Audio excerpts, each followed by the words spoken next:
Do you feel like God has something bigger than what you're experiencing right now? Do you think God has something better than what you're experiencing right now? There's something inside of you that is saying, I just know that I was made for something more than this.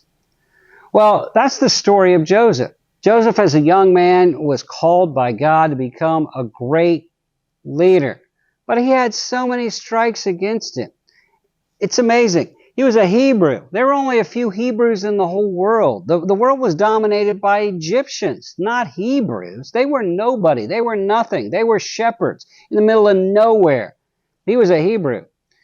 He was the 11th son of his father. Not the first son, not the second son, the 11th son. They were nobody in the world at that time. He got kidnapped by his own brothers. He told his brothers that I think God's calling me to be a great leader. And they're like, you're not going to lead us. They got jealous. They kidnapped him. They threw him in a hole in the ground, an empty well. And then they sold him into slavery. Okay, slaves. His life's not getting better. It's getting worse. Kidnapped by your own brothers, sold into slavery, and then he was taken to Egypt. He didn't know Egyptian. He didn't know anybody in Egypt. He's taken as a slave to Egypt. He's working in a house, and eventually because of his skills, because he's close to God, faithful to God, he becomes a successful leader in that house. But the owner of the house, the owner of Joseph, that wife, she tries to seduce him. She wants to have a relationship with him. And he says, no, I can't sin against God. I can't sin against my owner, my master. So she gets mad. What does she do? Even though he's faithful, God doesn't spare him. God doesn't protect him. And she lies about him, says that he tried to rape her, and he gets thrown in prison. What? He's falsely accused. He's put in prison. His life's not getting any better. It's getting worse. It keeps getting worse. It goes from bad to worse yet. Well, then he's in there. He's faithful to God. He's successful as a leader. He gets to know some of the important prisoners in the prison, including one man that had been a cupbearer to the king, to Pharaoh, but was in prison wrongly and awaiting to be released. Well, Joseph did something for that man, and he said, now when you get out, please remember, I'm in here unjustly. I didn't do anything wrong. I'm falsely accused by a jealous woman. The guy said, no problem, I won't forget you. He gets out, he's working for Pharaoh again, forgets all about Joseph. So he's not only in prison, he's stuck in prison. There's no way out. That was his only way out. What's he going to do? His life has gone from bad to worse. Well, God has a time and a place for his plans.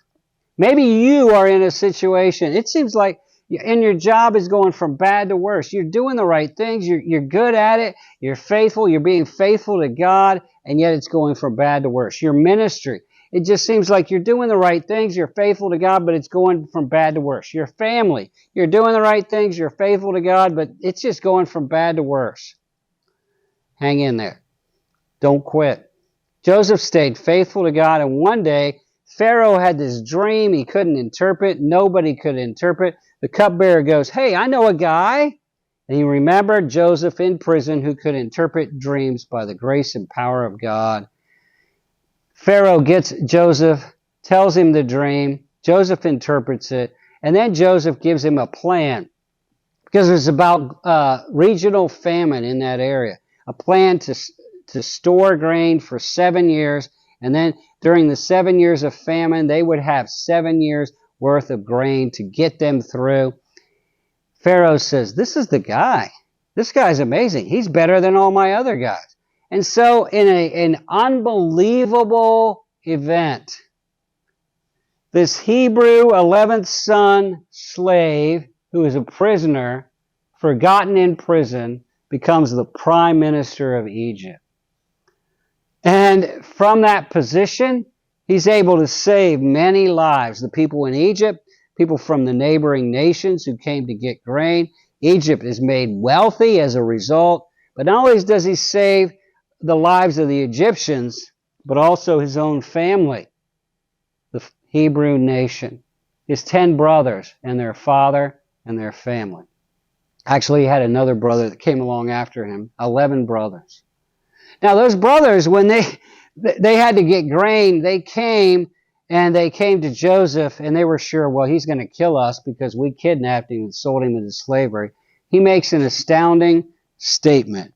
In verse 20 of Genesis 50, he says, "But as for you, you meant it for evil against me, but God meant it for good to save many people alive." You meant it for evil, but God meant it for good.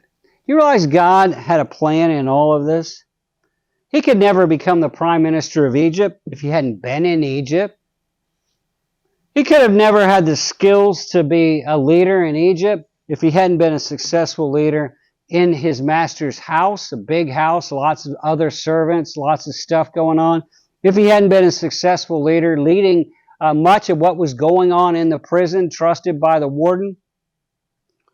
And he had to be faithful. He stayed faithful to God in the midst of all this. He never got turned on God. He never walked away from God. He never gave up on God.